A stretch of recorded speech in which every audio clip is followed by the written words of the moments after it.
بعضی ملګری د سحر په منځ کې ډېر سست دي ته نصیحت پکار دی. ګوره حدیث کې نه دا معلومیږي د نبی علیه السلام د نصیحت نه غټ نصیحت نشته دی.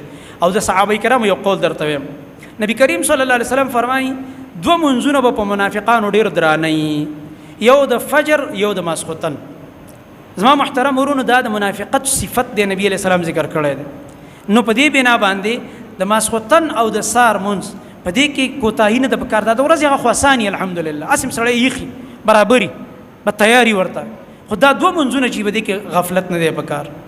او د دې معنی به ادم نه د سر کې سړی را پاسي کې وختي خبر برابر په ټیم را پاسي خو سړی باندې سر درونی د دې نه دا درونواله نه دی مراد. نبی علیہ السلام فرمایي دا منځ په درونی یا مسخوتن کې تستړی شوی د ورځې کار کړی دا وجود دی خوږي دا درونواله نه دی مراد، نه معنی بوجي پتا بوج د دې معنی څه ده؟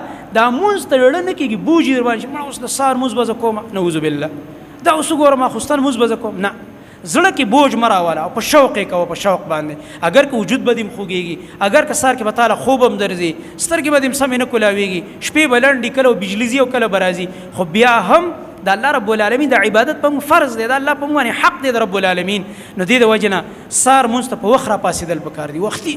او دا چې چا د عادت اخسته الحمدلله په دې تجربه وکي تاسو د سار د ورځې آغاز چې په ټیم باندې د مونږ نه وشي ټول ورځ به دې برکتی وي او په عمر کې به الله رب العالمین برکت اچي. ځکه د الله نبی صلی الله علیه وسلم فرمایي چې چا د فجر منځ کړلو الله تعالی په خپل ذمه کې واخستو د الله ضمانت کې ورغه چې الله د چا ضمانت والی سبحان الله اب چرته ځای کېږي انسان. نو کبه ته کاروبار کې کته روزګار کې کته د دنیا بل کار کې منډه ترړوي الله رب العالمین پای کې برکت اچي. ځکه تاخ د خپل ورځې آغاز د رب العالمین سره تا کنیکشن برابر کو دا غي عبادت او بندگی دی وکړه او بیا د ورځې آغاز وکړلو.